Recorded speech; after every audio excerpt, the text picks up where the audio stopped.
لا إله إلا الله محمد رسول الله عليه صلاة الله وآله والأحبة. Assalamualaikum warahmatullahi wabarakatuh. Di video kali ini saya akan memberikan isi hadis Sahih Bukhari, hadis ketiga tentang turunnya wahyu.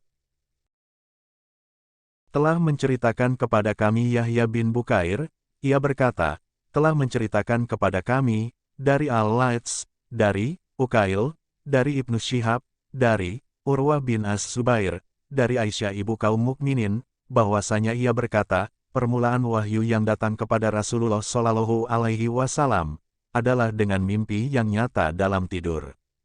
Dan tidaklah beliau bermimpi kecuali datang seperti cahaya subuh. Kemudian beliau dianugerahi untuk menyendiri, lalu beliau pun menyendiri di Gua Hiro, dan bertahanuts di dalamnya, yaitu ibadah di malam hari, selang beberapa waktu, sebelum kemudian kembali kepada keluarganya, guna mempersiapkan bekal untuk bertahanuts kembali. Beberapa waktu setelahnya, beliau menemui Khadijah lagi, untuk mempersiapkan bekal seperti sebelumnya. Sampai akhirnya datanglah suatu yang hak kepada beliau, saat berada di Gua Hiro, malaikat mendatanginya seraya berkata, bacalah. Beliau menjawab, aku tidak bisa baca.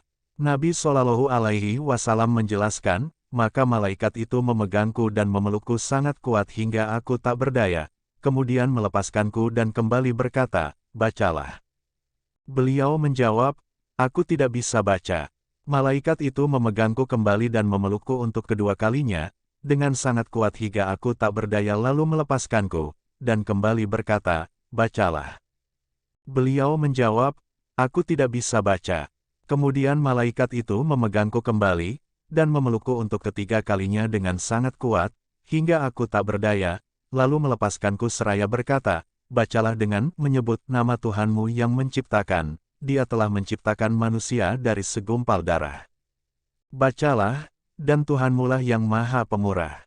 Kemudian Nabi Shallallahu Alaihi Wasallam pulang menemui Khadijah binti Huwailid, dalam keadaan gelisah dan sangat ketakutan.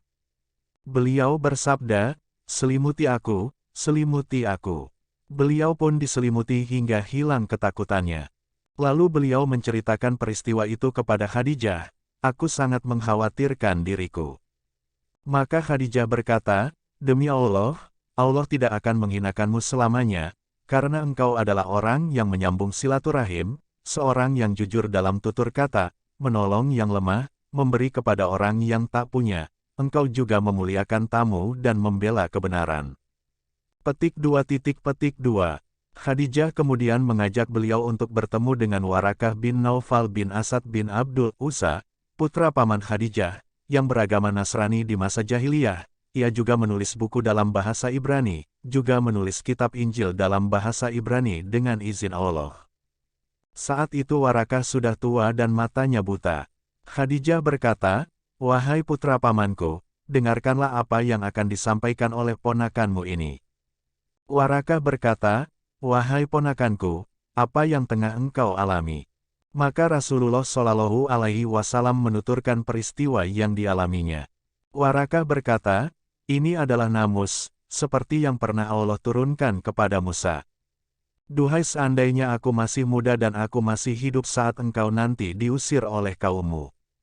Rasulullah Shallallahu Alaihi Wasallam bertanya, apakah aku akan diusir oleh mereka? Warakah menjawab, iya, karena tidak ada satu orang pun yang datang dengan membawa seperti apa yang engkau bawa ini kecuali akan dimusuhi. Seandainya jika aku masih ada saat kejadian itu nanti, pasti aku akan menolongmu dengan sekemampuanku. Tak lama kemudian, Warakah meninggal dunia, sementara wahyu terputus selang beberapa waktu. Ibnu Syihab berkata, telah mengabarkan kepadaku Abu Salamah bin Abdurrahman, bahwa Jabir bin Abdillah Al-Ansari, bertutur mengenai masa kesenggangan turunnya wahyu, sebagaimana yang Rasulullah Shallallahu Alaihi Wasallam ceritakan, ketika aku sedang berjalan, aku mendengar suara dari langit, lalu aku memandang ke arahnya, dan ternyata ada malaikat yang pernah datang kepadaku di Gua Hiro, ia sedang duduk di atas kursi antara langit dan bumi. Aku pun ketakutan dan pulang, dan berkata, selimuti aku.